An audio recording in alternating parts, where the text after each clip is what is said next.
Hello, Radhe Radhe, जय श्री श्याम दोस्तों। आज मैं आपके लिए लेकर आई हूँ चैत्र पूर्णिमा की व्रत कथा। अगर आपको मेरी कथा और वीडियो अच्छी लगती हैं तो प्लीज़ एक लाइक, शेयर, सब्सक्राइब ज़रूर कीजिएगा। तो चलिए शुरू करते हैं। प्राचीन काल में एक नगर में एक वैश्य रहता था। वह बहुत ही धार्मिक और सत्यवादी था। उसकी पत्नी भी पतिव्रता और सुशील थी। वैश्य और उसकी पत्नी दोनों ही भगवान विष्णु के परम भक्त थे और हर पूर्णिमा को व्रत रखते थे। एक बार वैश्य ने अपनी पत्नी से कहा कि वह सत्यनारायण भगवान का व्रत और पूजन करना चाहता है।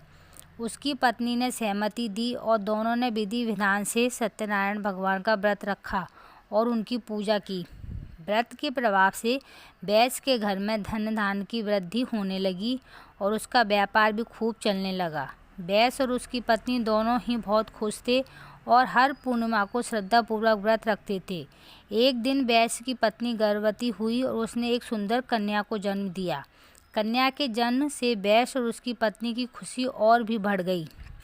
उन्होंने कन्या का नाम कलावती रखा। कलावती धीरे धीरे बड़ी होने लगी और वह अपनी ही माता पिता की तरह धार्मिक और सुशील थी। एक दिन कलावती ने अपनी माँ से पूछा कि वह हर पूर्णिमा को व्रत क्यों रखती है।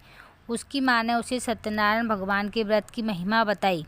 कलावती ने अपनी माँ की बात सुनकर सत्यनारायण भगवान का व्रत रखने का संकल्प लिया। जब कलावती बड़ी हुई तो उसका विवाह एक धनी और सुखी युवक के साथ हुआ।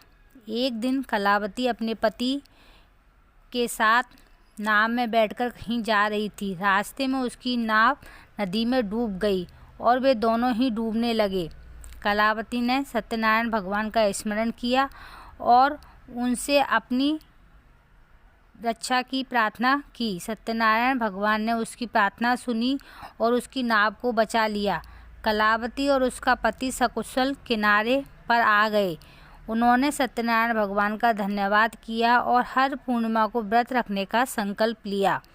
तब से कलावती और उसका पति हर पूर्णिमा को श्रद्धापूर्वक व्रत रखते थे और सत्यनारायण भगवान की पूजा करते थे। उनकी भक्ति से प्रसन्न होकर सत्यनारायण भगवान ने उन्हें सुख समृद्धि प्रदान की और अंत में उन्हें मोक्ष की प्राप्ति हुई। और यह कथा चैत्र पूर्णिमा व्रत की महिमा को दर्शाती है। इस व्रत को करने से सभी मनोकामनाएं पूर्ण होती हैं और अंत में मोक्ष की प्राप्ति होती है। इसीलिए सभी को श्रद्धा और भक्ति के साथ इस व्रत को अवश्य करना चाहिए। और चैत्र पूर्णिमा के दिन हनुमान जी और श्री रामचंद्र जी और सीता माता की भी कृपा दृष्टि मिलती है, तो हमें उनका भी पूजन करना चाहिए। जय श्री श्याम।